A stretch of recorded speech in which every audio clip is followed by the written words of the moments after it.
Assalamualaikum warahmatullahi wabarakatuh. Di video kali ini kami akan memaparkan analisis DCF perusahaan PT Kalbe Farma, PT Industri Jamu dan Farmasi Sido Muncul, dan PT Pridam Farma. Sebelumnya kami dari sektor healthcare kelas 1A akan memperkenalkan nama anggota kami terlebih dahulu. Pertama yaitu Kurnia Abdullah Fatwa dengan NIM 2108204035 dengan perusahaan Kalbe Farma. Kedua yaitu Riko Royanda dengan NIM 2108204014 dengan perusahaan Sido Muncul. Dan ketiga yaitu Nabila Fiana Putri dengan NIM 2108204004 dengan perusahaan Pridam Farma.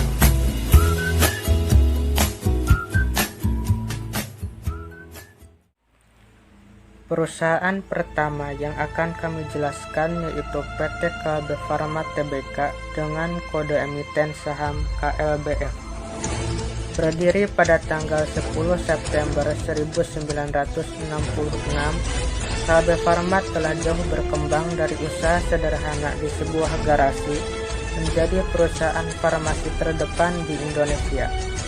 Melalui proses pertumbuhan organik dan penggabungan usaha dan akuisisi, Kalbe Farma telah tumbuh dan bertransformasi menjadi penyedia solusi kesehatan terintegrasi melalui 4 kelompok divisi usahanya.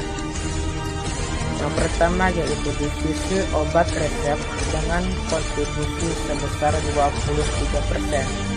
Yang kedua yaitu divisi produk kesehatan dengan kontribusi sebesar 17%.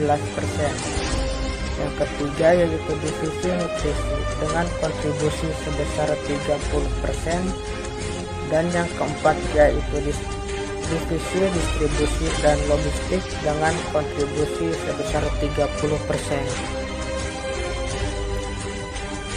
Didukung lebih dari 17.000 karyawan, kini Kalbe Farma telah tumbuh menjadi penyedia layanan kesehatan terbesar di Indonesia dengan keunggulan keahlian di bidang pemasaran, branding, distribusi, keuangan, serta riset dan pengembangan.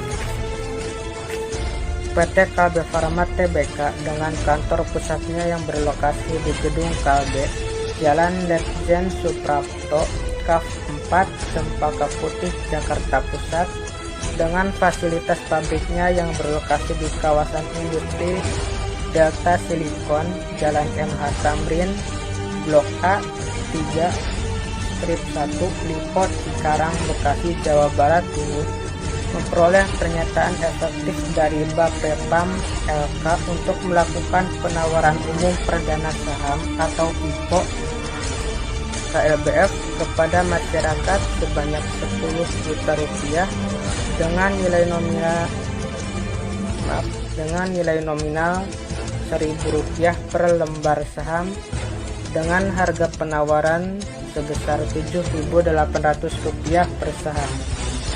Saham-saham tersebut dicatatkan pada Bursa Efek Indonesia pada tanggal 30 Juli 1991. Untuk keuangannya sendiri, KLBF memiliki rincian sebagai berikut. Untuk nilai debt equity ratio atau DER memiliki nilai 0,21 kali. Untuk ROE atau ROE return of equity sebesar 7,7%. Untuk jumlah liabilitas, KLBF memiliki nilai sebesar 4 triliun rupiah. Dan untuk laba bersih, KLBF memiliki total sebesar 19 triliun rupiah.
Sebagai perusahaan kesehatan terbesar di Asia Tenggara, PT Kalbe Farma senantiasa berkomitmen untuk mengembangkan diri. Komitmen kami adalah menghasilkan produk yang aman dan berkualitas tinggi dengan menerapkan teknologi yang mutakhir serta operational excellence. Demi terciptanya kesehatan dan kehidupan yang lebih baik, Kami selalu melakukan quality assurance yang ketat serta meningkatkan kompetensi dan produktivitas karyawan. fokus kami adalah pada pengembangan sumber daya manusia, riset dan teknologi, serta operational excellence.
Baik, selanjutnya saya akan menjelaskan tentang PYFA, PT Pilidam Farma Tbk.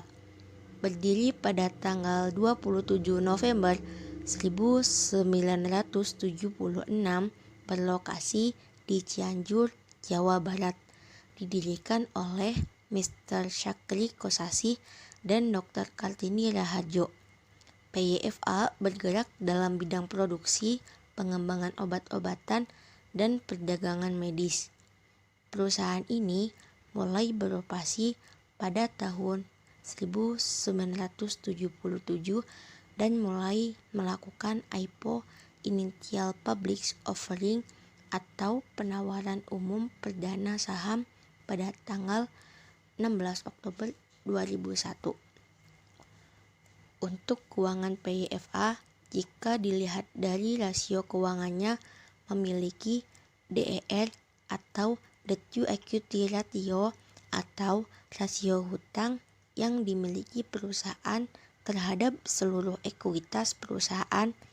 PYFA memiliki DER sebesar 2,30 kali dan ROE atau Return on Equity atau rasio untuk melihat seberapa efisien perusahaan penggunaan seluruh modal dalam menghasilkan laba.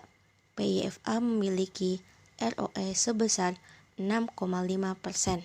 Untuk total aset hingga akhir Juni sebesar 579.963.243.590 rupiah, atau total kewajiban sebesar 403.350.352.783 rupiah, sehingga menghasilkan laba bersih sebesar 16.981.140.652 rupiah.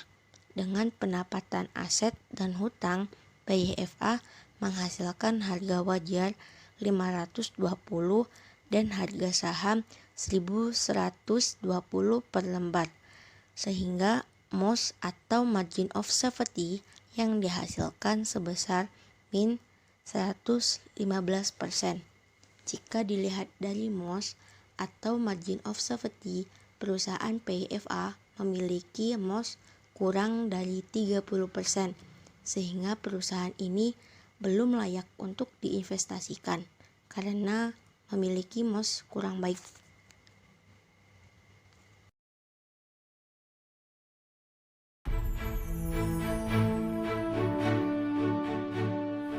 mengawali usaha sebagai pemilik pemerah susu terbesar bernama Melkray di Ambarawa, Kabupaten Semarang, Jawa Tengah. Disinilah titik awal perjalanan usaha pasangan suami istri Bapak Sim Timhi dan Ibu Rohmat Sulistyo. Pada tahun 1930, pasangan ini merintis toko roti dengan nama Roti Muncul. Pada tahun yang sama, Ibu Rohmat Sulistyo mulai meracik jamu masuk angin yang kini dikenal dengan tolak angin. Pada tahun 1940, tolak angin dalam bentuk godogan mulai dipasarkan. Pada tahun 1951, Bapak Sim Timhi dan Ibu Rohmat Sulistyo mendirikan perusahaan Sido Muncul yang berarti impian yang terwujud di Jalan Melaten, Trenggulung, Semarang. Pada tahun 1997, Sido Muncul membangun pabrik jamu modern dengan luas 30 hektar di Kecamatan Bergas, Ungaran.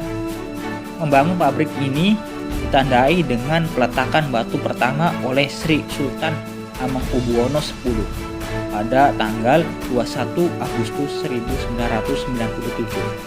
Pada tahun 2000, lebih tepatnya tanggal 11 November 2000, Sido Muncul meresmikan pabrik oleh Menteri Kesehatan dan Kesejahteraan Sosial Republik Indonesia, yakni Bapak Dr. Ahmad Sujudi MHA. Pada saat bersamaan, Sido Muncul menerima 2 sertifikat yang setara dengan farmasi, yaitu cara pembuatan obat tradisional yang baik dan cara pembuatan obat yang baik. Pada tahun 2013, Sido Muncul memiliki 109 distributor di seluruh Indonesia. Berbagai produk unggulan Sido Muncul juga telah diekspor ke beberapa negara Asia Tenggara. Pada tanggal 18 Desember 2013, Sido Muncul secara resmi tercatat di Bursa Efek Indonesia dengan kode emiten SIDO.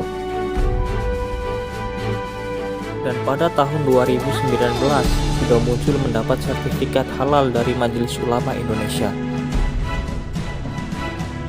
Sertifikat yang diterima pada 6 Maret 2019 ini terbagi dalam 4 jenis produk, yaitu jamu, suplemen dan bahan suplemen, minuman dan bahan minuman, serta permen.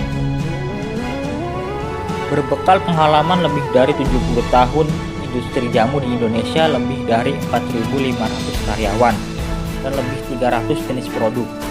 Jika dilihat rasio keuangannya, Sido terbilang sangat baik. Untuk DER atau Debt Equity Ratio atau rasio yang mengukur antara hutang yang dimiliki perusahaan terhadap seluruh ekuitas perusahaan, Sido memiliki DER sebesar 0,36 kali dan memiliki ROE atau Return on Equity atau rasio untuk melihat sebesar efisien perusahaan seluruh modal dalam menghasilkan laba. Sido memiliki ROE sebesar 17,1% dan memiliki aset. Untuk total aset hingga akhir Juni 2021 sebesar 3,59 triliun dan liability sebesar 1,07 triliun.